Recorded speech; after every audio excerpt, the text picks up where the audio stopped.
जय हिंद मेरे दोस्तों, गैलेक्सी क्लास में स्वागत है। और आज हम लोग क्या करेंगे, ब्रेन के बारे में सीखेंगे कि ब्रेन क्या होता है, ब्रेन कैसे कार्य करता है और ब्रेन के कितने भाग होते हैं। तो पहले सबसे पहले हम ये जान लिया जाए कि ब्रेन क्या होता है और ब्रेन कहाँ पाया जाता है। तो जो ब्रेन है ये सिर में पाया जाता है। सबसे पहले कि ब्रेन कहाँ होता है, तो ब्रेन कहाँ होता है, सिर में होता है।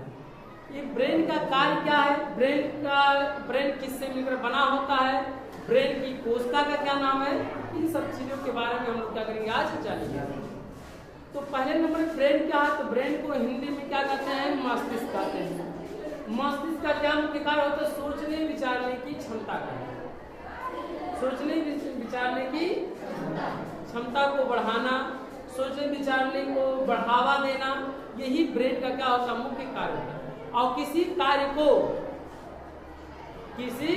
को कितनी अच्छा काम से, कितने बेहतर अच्छे ढंग से किया जा सके, इस सब का सोचने का कार्य कौन करता है, ब्रेन करता है। बहुत से आप देखते हैं कि कार्य लोग करते हैं तो इधर उधर कर देते हैं। कोई शादी समारोह होता तो कहते हैं इधर नहीं उधर, तो उल्टा सीधा कर देते हैं काम, तो कहते दिमाग में पैसे नहीं है। यानी किसी भी काम को अच्छी तरह से किया जाए, सवालों को सॉल्व कर लिया जाए और सवाल को जोड़ घटाना गुणा भाग किया जाए।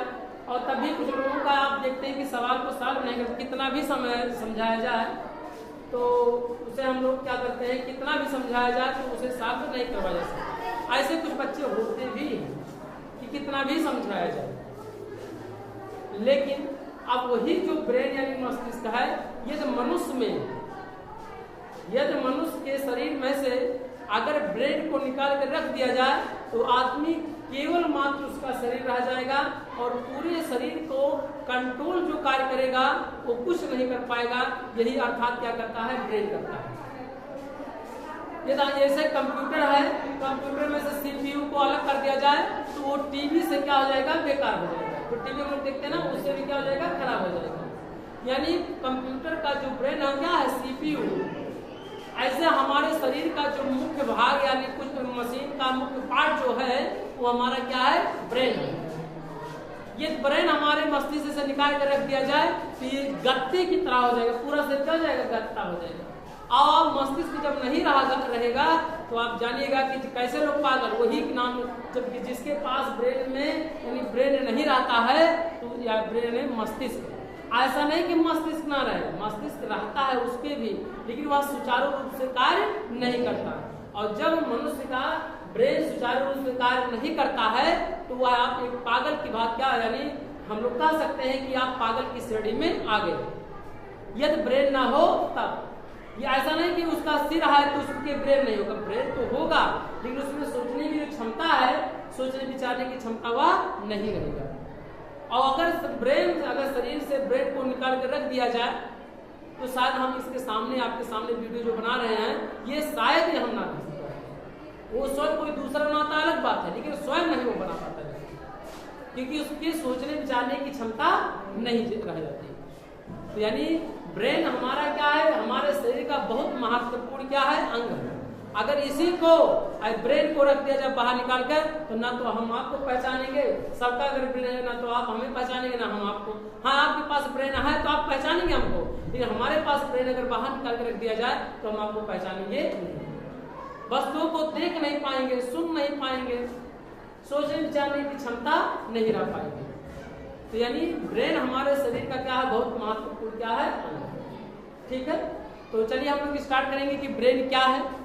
तो ब्रेन अगर देखा जाए, ब्रेन क्या होता है, पूरे शरीर को, कुछ पार्टिकल को उसके पहले से हम लोग पढ़ लें, पूरे बॉडी को जो कंट्रोल करता है, पूरे हाथ पैर ये उठा रहे हैं ना, इधर कर रहे हैं, हाथ से आप मुट्ठी बांध रहे हैं, हम बोल रहे हैं, इस सब चीज को, इसी चीज को क्या करता है, कंट्रोल करता है। जो कंट्रोल करता है उसी को हम लोग क्या कहते हैं, सिस्टम कहते हैं। लेकिन इसमें आया नर्वस सिस्टम आया। नर्वस सिस्टम में तंत्रिका तंत्र होता, क्या होता है, तंत्रिका तंत्र। यानी केवल सोचने विचारने की क्षमता, हाथ पैर नाक फेफड़ा हृदय कान और क्या, फेफड़ा ब्लड किडनी आमाशय छोटी आंत बड़ी आंत जितने सभी अंगों को कंट्रोल करने का कार्य जो करता है, तो एक ऐसा अंग तो है नहीं कंट्रोल करता है, पूरे अंग को क्या करता है, कंट्रोल करता है। इसीलिए जो पूरे अंग को कंट्रोल करता है उसे नर्वस सिस्टम कहते हैं। क्या कहते हैं? यानी उसे संक्षेप में कह सकते हैं पूरे बॉडी को कंट्रोल करने वाले को क्या कहते हैं, नर्वस सिस्टम कहते हैं। अब नर्वस, जैसे मान लीजिए अभी एक थप्पड़ किसी को मारना हो तो हमारी इच्छा कहेगा मारेंगे ना, तो इसी पे क्या करेंगे, रोक लेंगे। तो इसको क्या किया गया, ये नियंत्रित हो गया। क्या हो गया, नियंत्रित। इसको कौन रोका, इस हाथ को कि ना मारा जाए, इसको रोक दिया जाए, या इसको मारो गतिशील हो जाए। कहने का मतलब बॉडी यानी हमारे बॉडी का जो ब्रेन है यही क्या करता है, इसके पैर को क्या करता है, कंट्रोल करता है। जब हमारा ब्रेन किसी अंग को कंट्रोल नहीं करता तो उसे हम लोग कह देते हैं कि लकवा मार दिया। क्या कर दिया, लकवा। अगर मान लीजिए हमारा ब्रेन इस हाथ से क्या करते, नियंत्रण खो दे, इसमें नियंत्रित ना करे, इसे कंट्रोल ना करे, तो ये अपने आप क्या होगा, इसे हाथ से उठाना पड़ेगा, इधर करना पड़ेगा, इधर करना पड़ेगा। इस सब आपको क्या करेंगे, समस्या हो जाएगी। पूरे बॉडी को यानी हमारे अंगों को जो कंट्रोल करता है कौन करता है, ब्रेन करता है।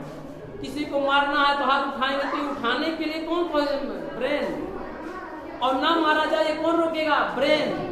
यानी ब्रेन ही हमारे अंगों को क्या करता है, कंट्रोल करता है। अगर ये कंट्रोल न करता तो चाहे किसी को एक दो थप्पड़ ऐसे चलते हुए फिरते हुए 2-4 थप्पड़ क्या कर देता हाथ।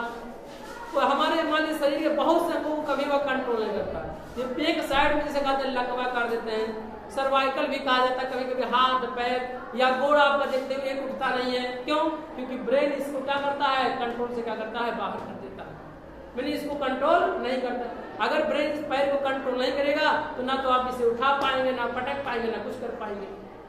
अब हमारे मुख जो हम लोग बोल रहे हैं इसको कौन कंट्रोल कर रहा है, ब्रेन कंट्रोल कर रहा है। अगर ब्रेन ही कंट्रोल ना करता तो हम बोल ही नहीं पाते। जीभ को कौन टप टप टप इधर उधर कर रहा है, ब्रेन करवा रहा है, ये इसको क्या करता है, कंट्रोल करता है। बात समझ रहे? तो यानी हमारे बॉडी के, हमारे शरीर को सभी अंगों को कंट्रोल करने वाले को क्या कहते हैं, नर्वस सिस्टम कहते हैं। नर्वस सिस्टम में तो तंत्रिका तंत्र, सभी तंत्रिका तंत्र की जितनी नसें आप देख रहे होंगे, ब्रेन तक सभी नसें जो आई है, इसे पूरे सिस्टम को कंट्रोल करने के लिए कुछ तो नसें आई होंगी। तो इसी को हम लोग टोटल को हम लोग क्या कहते हैं, नर्वस सिस्टम कहते हैं। नर्वस सिस्टम का यानी तंत्रिका तंत्र, तंत्र में एक ही अंग नहीं होता है, भिन्न भिन्न अंगों का उपयोग किया जाता है, यानी सभी अंगों का उपयोग किया जाता है, इसलिए इसे नर्वस सिस्टम कहा जाता है। पूरे बॉडी को कंट्रोल करने वाले को क्या कहा जाएगा, नर्वस सिस्टम। हाथ पैर नाक फेफड़ा, भोजन को पचाए, भोजन जैसे माइटोकॉन्ड्रिया तक पहुंचाए, फेफड़े को और हृदय को चलना, पुश करना, पंप करना, किडनी करना, टॉयलेट को साफ करना, ब्लड को रक्त करना, पहुंचाने का कार्य करता है। इस सब चीज को कौन कंट्रोल करता है, ब्रेन करता है। इसलिए ब्रेन हमारे शरीर का क्या बहुत महत्वपूर्ण क्या है, अंग है। तो ब्रेन ही कहाँ पाया जाता है, सिर में पाया जाता है। ब्रेन कहाँ होता है, सबसे पहले आप देखेंगे ऊपर क्या पाया जाता है, बाल। बाल के ऊपर आप क्या पाएंगे, त्वचा। त्वचा के बाद क्या पाएंगे, मांस पाएंगे। मांस जैसे हम लोग कह सकते हैं गोश्त होता है, क्या होता है, गोश्त। और इसके बाद क्या होती है, हड्डी। हड्डी के बाद फिर क्या होता है, गोश्त। फिर गोश्त के बाद यानी हम कह सकते हैं उसे मांस।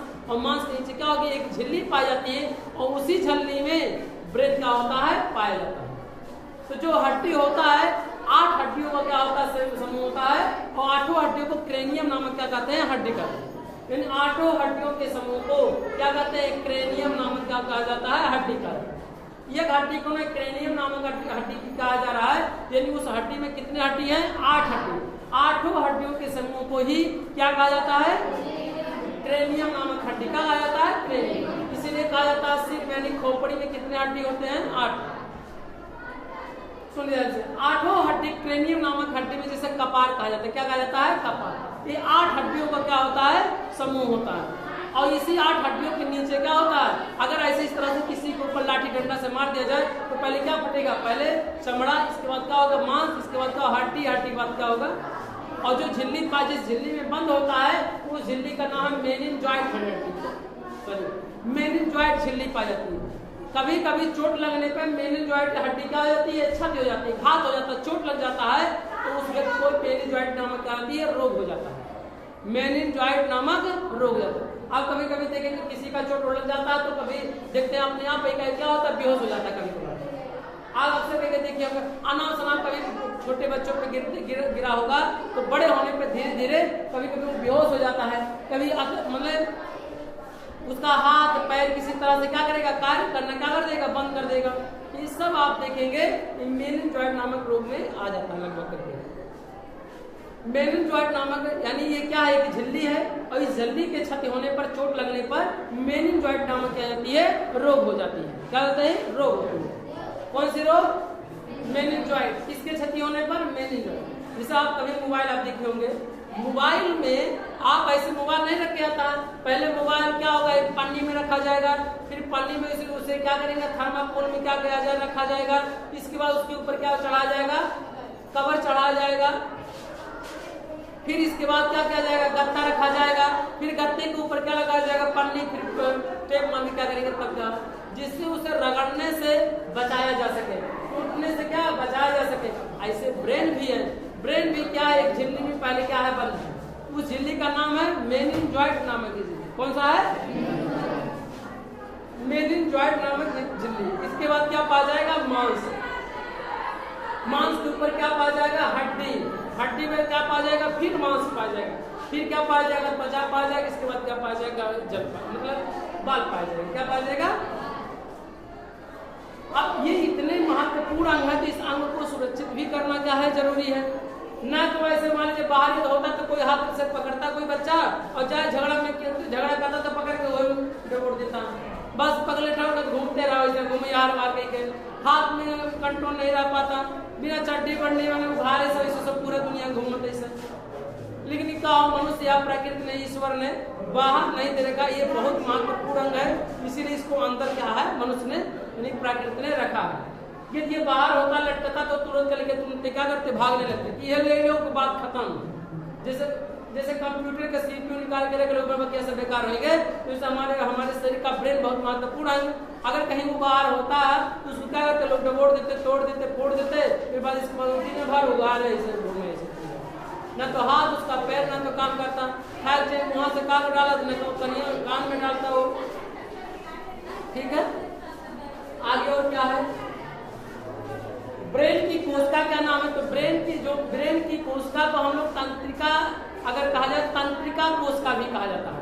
और तंत्रिका कोशिका का नाम अंग्रेजी में हम लोग क्या कहते हैं, क्या कहते हैं वो, देखिए नर्वस भी कहते हैं। क्या कहते हैं, नर्वस सेल भी कहते हैं। क्या कहेंगे, नर्वस सेल। और नर्वस सेल के अगर इसका महत्वपूर्ण देखा जाए, उसका कौन सा दूसरा नाम है, तो न्यूरॉन। क्या है, यानी ब्रेन की कोशिका का नाम क्या है, न्यूरॉन। न्यूरॉन कोशिका का विभाजन नहीं होता। ये तो 10% गिलियन सेल पाए जाते हैं, जिसके कारण कभी कभी कोशिका में विभाजन स्टार्ट हो जाता है। देखिए विभाजन होते समय ही व्यक्ति मृत्यु ले लेता है, कोशिका का विभाजन होने से ब्रेन हेमरेज कहते हैं। क्या कहते हैं, अगर देखिए अगर ब्रेन की यानी सेल का कोशिका का विभाजन यदि होगा, ब्रेन की कोशिका का विभाजन यदि होगा तो व्यक्ति क्या हो जाएगी, कोशिका का विभाजन होने से पहले ही व्यक्ति क्या हो जाएगी, मृत्यु हो जाएगी। ऐसा क्यों, क्योंकि ब्रेन की कोशिका में तारक काय सेंट्रोसोम नहीं पाया जाता। परंतु कुछ ऐसे पार्ट होते हैं जिसमें 10% ग्लियल सेल पाए जाते हैं, जिसमें सेंट्रोसोम पाया जाता है। और सेंट्रोसोम ही क्या करता है, कोशिका का क्या करता है, विभाजन करता है। चलो हिंदी में हम लोग तारक काय कहते हैं। क्या कहते हैं, तारक का। यही कोशिका का क्या करता है, एक कोशिका से दुई कोशिका, दुई कोशिका से चार, चार कोशिका से कितना 8, 8 से कितना होगा 16, ऐसे इस तरह से होता जाता है। तो ब्रेन की कोशिका का क्या नाम है, न्यूरॉन। क्या है, न्यूरॉन। न्यूरॉन कोशिका का विभाजन नहीं होता, ब्रेन की कोशिका का विभाजन नहीं होता। इसे हम लोग नर्वस कहते हैं। क्या कहते हैं, नर्वस सेल भी कहते हैं, तंत्रिका कोशिका भी कहते हैं। और इसी को तंत्रिका कोशिका को हम लोग क्या कहते हैं, न्यूरॉन कोशिका कहते हैं। क्या कहते हैं, न्यूरॉन। आखिर ब्रेन की कोशिका का क्या नाम है, लेकिन हम ये भी बताए थे कि किडनी की कोशिका का क्या नाम है, नेफ्रॉन बताए थे। क्या बताए थे। अच्छा, हमारे शरीर के अगर ब्रेन की अगर सुचारू रूप से अगर परीक्षण करना है या जांच मैंने परख करना है तो किसका किया जाएगा, न्यूरॉन कोशिका का क्या हो जाएगा, एक कर ले लिया जाएगा। न्यूरॉन अगर यह देखा जाए तो न्यूरॉन यानी ये हमारे शरीर की सबसे लंबी कोशिका। क्या है, हमारे शरीर की सबसे लंबी कोशिका, मनुष्य के शरीर की सबसे लंबी कोशिका का नाम क्या है, क्या नाम है, न्यूरॉन। न्यूरॉन हमारे शरीर की सबसे लंबी। जब सबसे बड़ी बात किया जाए तो दूसरा होगा, ठीक है। और लेकिन जब सबसे लंबी बात किया जाएगा, लंबा और बड़े में क्या होता है, अंतर होता है। जब सबसे लंबी बात किया जाएगा तो सबसे लंबी कोशिका का नाम क्या है, न्यूरॉन है। तंत्रिका कोशिका की लंबाई यानी इसकी पूरी लंबाई को हम क्या कहते हैं, साइनप्स कहते हैं। क्या कहते हैं, साइनप्स। यहाँ साइनप्स है। तंत्रिका यानी न्यूरॉन की कोशिका की यानी ब्रेन की कोशिका की लंबाई को हम लोग क्या कहते हैं, साइनप्स कहते हैं। टोटल की लंबाई को क्या कहेंगे, साइनप्स कहते हैं। इसके बाद जहां ब्रेन यानी आप देखेंगे ये सिर आपका और ब्रेन यहाँ नीचे आप देखेंगे गर्दन के लिए जो रीढ़ की हड्डी और सिर जुड़ा है, आप यहाँ पे एक गैप देखेंगे, होल जिसे कहा जाता है। इस चमड़े को हटाया जाए तो आप देखेंगे यहाँ होल पाया जाता है और ब्रेन जहाँ जुड़ता है वही क्या हो जाता है, लास्ट में क्या होता है, होल होता है। वहां पे ऊपर से क्या लगा रहता है, मांस लगा रहता है। क्या होता है, मांस। अब हमारे शरीर को अगर किसी को हमें गाली देना है, इस मैसेज को कौन पहुंचाएगा ब्रेन तक ले, तो क्या पहुंचाएगा, सोडियम पहुंचाएगा। हमें किसी को मारना, हाथ उठाना है तो इस मैसेज को कौन पहुंचाएगा हमारे शरीर के, तो हमारे शरीर में कहाँ से ब्रेन कोशिका को ले जाकर कौन पहुंचाएगा, सोडियम ले जाकर पहुंचाएगा।